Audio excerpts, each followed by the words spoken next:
It was just 44 months ago, 3 years, 8 months ago, when I got that call. Got the call from Tracy and Scott Lewis. Says, Tom, would you take a look at a business opportunity that is going to radically change the face of this real estate business, especially in the way you and I as agents get compensated? And I said no.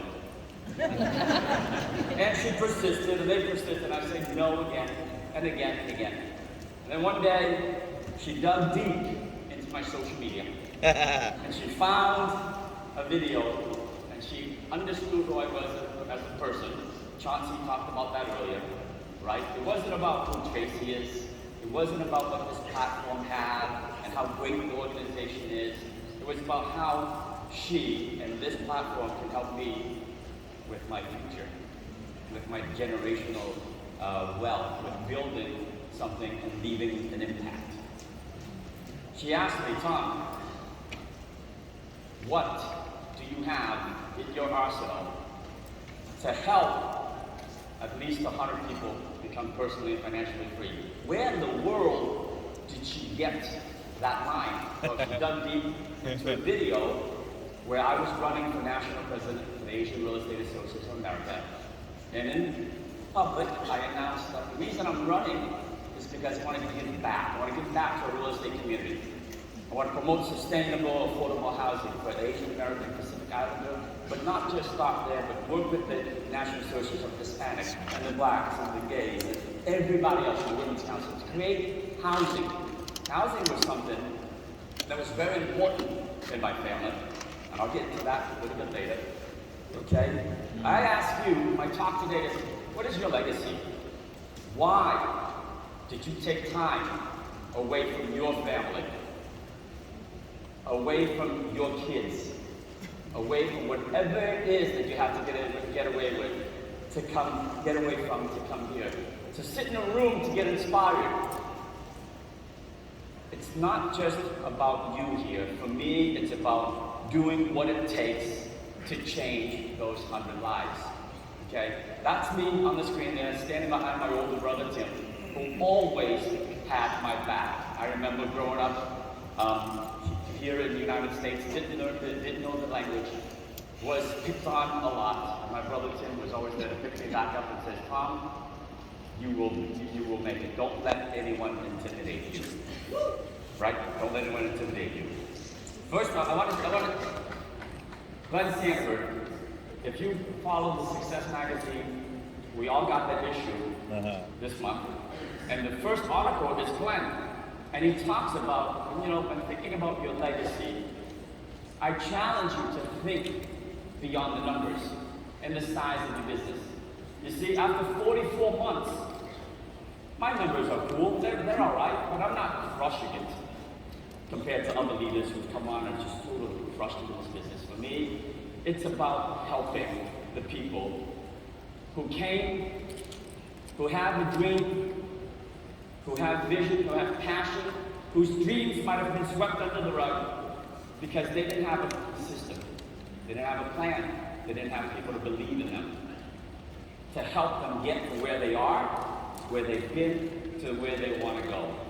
And for me, that is the legacy that I think that you should leave when you are done here on this beautiful planet Earth. Right? James, Stu, and Brent Gove. I arrived in my hotel room, and here's a note that they left for me. They said, welcome, Tom, to the Build Conference 2021.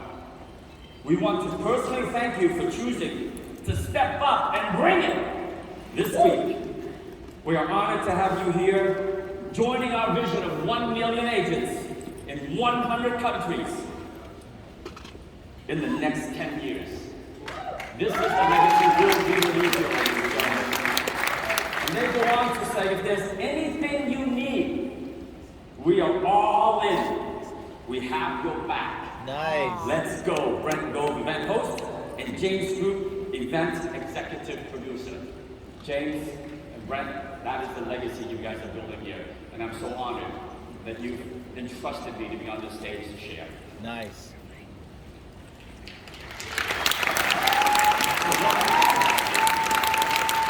Why are we building this? Why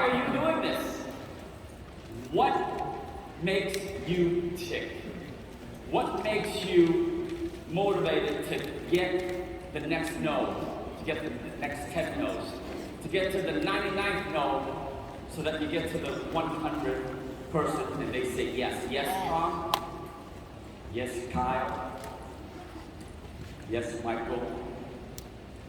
Yes, Marissa? I want you to help me change the course of my life, right? With this platform. And that's when you dive deep. See, my mom came here. Let's back up. So her legacy, and my legacy, was totally different before 1975. Now, Vietnamese, April 30th, 1975, the fall of Saigon happens. If you're watching the news, I don't watch much, but I caught the glimpse of what's happening out in Afghanistan. And you see people leaving. You see people trying to get out of the country. That was us in 1975 on April 30th. You see, my mom basically left Vietnam. The war broke off my parents' relationship. And she took 6 kids. Oh my gosh. 6 kids here to the land of the free. Woo! Yeah.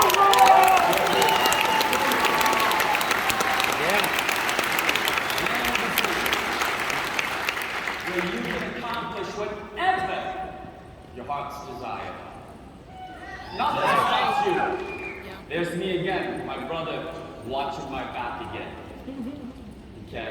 We came with nothing. See, my legacy, had the war not happened, we grew up in an upper middle class.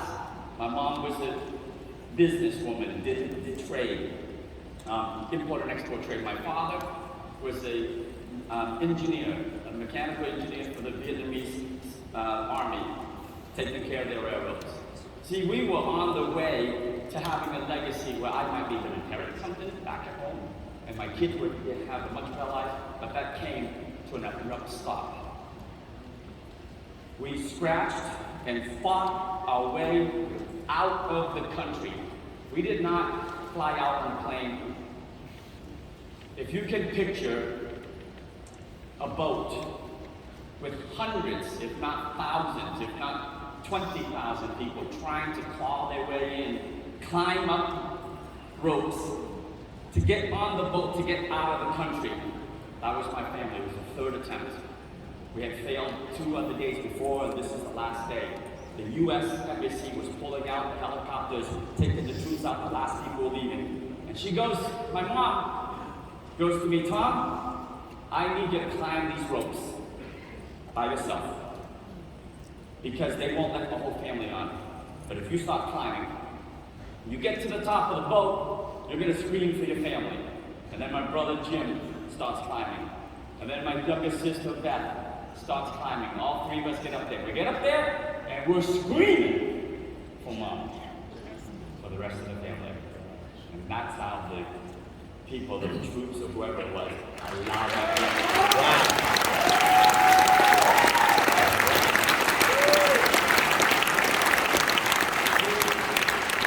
What sacrifices are you willing to take to further your life? Are you willing to put in the time, to put in the energy, to make your lives better, and to help a whole bunch of other people become better? I was about 11 years old in this picture. That's me in the blue jacket. My brother Tim on my biggest brother there, my younger brother Jim, and one of our friends who my mom sponsored, by the way, into the country. We were 11 years old. And she sent me to the grocery store to get milk, to get bread. That was my first time going to the store by myself. Walked to the store, grabbed what I needed, got in line, got up to the front of the line, and the cashier says, you're in the wrong line. I'm in the wrong line? Yeah, you need to go in that line. Didn't know what I was doing, okay? I got to that line. That was the food stamp line. That was the food stamp line. You see, we needed government assistance. And that was the only line that took these food stamps. Man, I went home that day, and I asked my mom, Mom, what is this? And she explained, That's when I got my first paper route. Nice.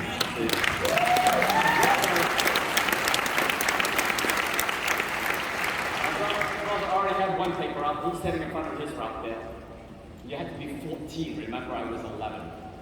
So I walked into the newspaper, and I'm short as yes, sir. Sat down as fast as I could. So I can't tell that I'm really short. He goes, how old are you? I said, 14. He knew.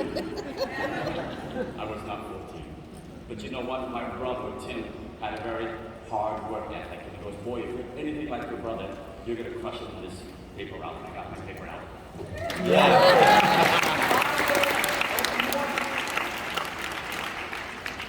To deliver the papers. And then got home, got to school. After a while, I figured out, man, I can make money. I can help pay for milk. I can help our family get off of food stamps. See, we don't want to hand out, we just want to hand up. Amen. All right? Then I got my second paper route. All right? And that was the beginning of me learning how to be an entrepreneur in this business. You know, my mom always told me, Tom, we might be disadvantaged here in the United States because we're immigrants and we left everything behind, but that doesn't mean that you can't have it all. Amen. You can't have it all, son, because we came to this land for that opportunity. That's my coach, my first coach in life other than my mom, Mr. Peter Pitiglio. I'll never forget him. You see, he believed in this kid who didn't know how to play baseball at all. He didn't know how to kick a soccer ball, didn't know how to do baseball. But he was willing to show up early, 30 minutes, 45 minutes earlier than the rest of the team, because I asked him, can you help me, can you help me? And we would run drills. He would hit the ball, and I would catch. Before you know it, I'm playing all positions.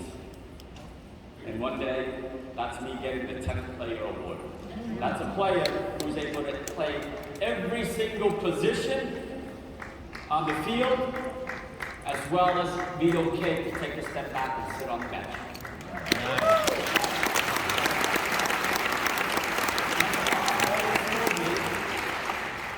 You know, when you go to work, son, make sure you show up early and stay late. Okay? Don't ever forget that, because you can change your life forever. So there I am. My first career was in the insurance business, publicly traded insurance company. And I started mailroom, literally. Started mailroom straight out of college because I worked my tail off. They didn't have a job for me, but they said, you know what, we're going to give you a shot. And all I did was get up. If the boss showed up at 7:30, I would show up at 7:15. If the boss left at 6 p.m. or 6:30, I would walk out the door with him or her and shut the door. There'll be days when there was no work left for me, and they said, Tom, you can go home. You just, you can go home. I said, no. If you have work to do, I'm going to be here to help you. Nice. Eventually, they caught on and gave me more work, and gave me more work, and gave me more work. And I rise to the part of having second corner office, the chief financial officer, for public and trade insurance brokerage. Wow.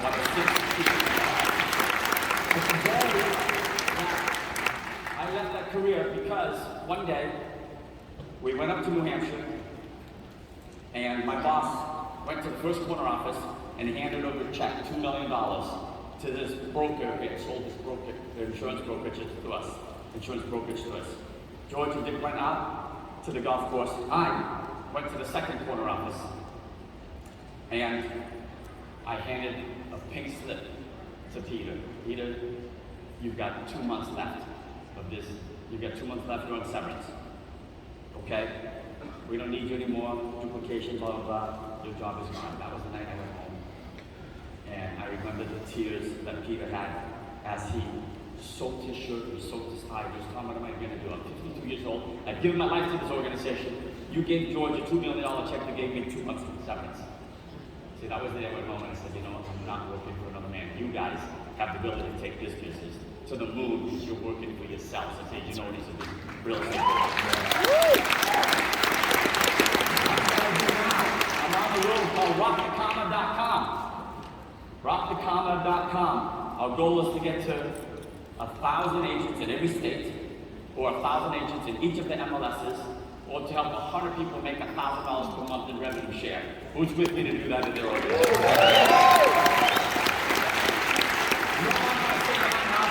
I'm sitting on the ground with my buddy Dick Lee, who's been traveling the world with me, basically changing people's lives, showing the program. My wife, there's my mom. On graduation day, I graduated third from the bottom. Look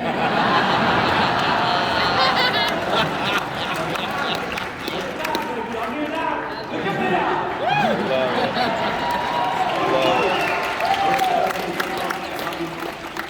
My two girls, Olivia and Chloe, I'll end with this.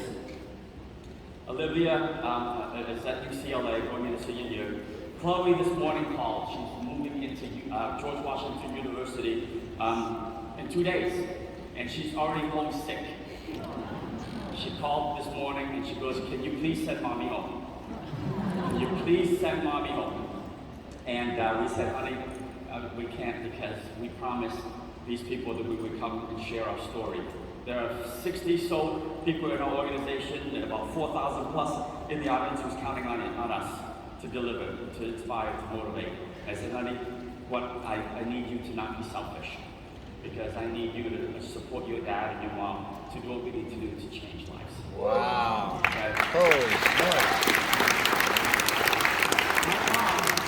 This is a picture of 10 years and about 8 days ago. 10 years and about 8 days ago. This is where I went down to Houston, Texas to spend time with my mom. And she basically said, "Tom, I want you to do something for me. You're doing well in life. I want you to do well, but not only that, I want you to do good." Amen. Because I want you to go out and do the things that instill upon the folks who you can change lives with and make them see the vision, help them achieve whatever success they achieved. And then 10 years ago today, my mom passed. And I'll never forget the words that she asked me.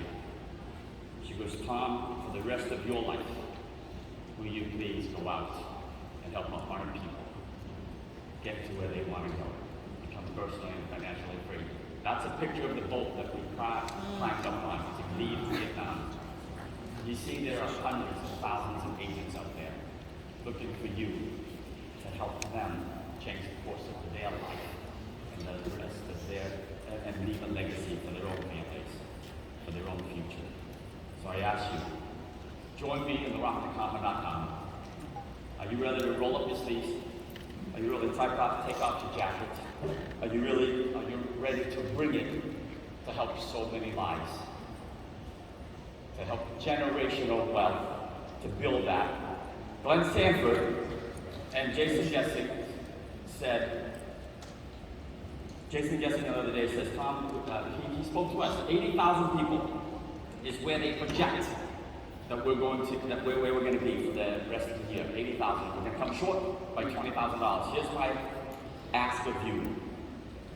We have 17 countries to build. By all counts, there's 20 million real estate agents out there, right? There's 1.4 million realtors, 2 million agents here.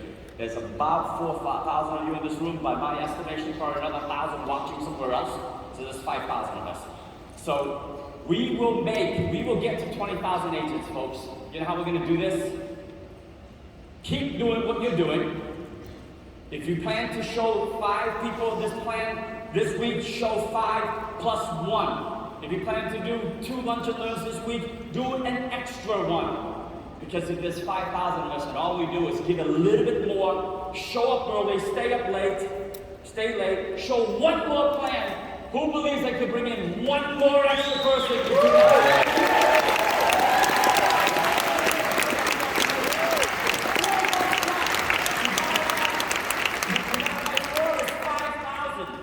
Get one more per month and we will get to 100,000 agents. Thank you very much.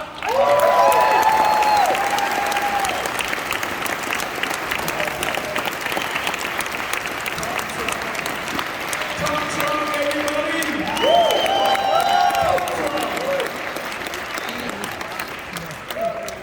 So our next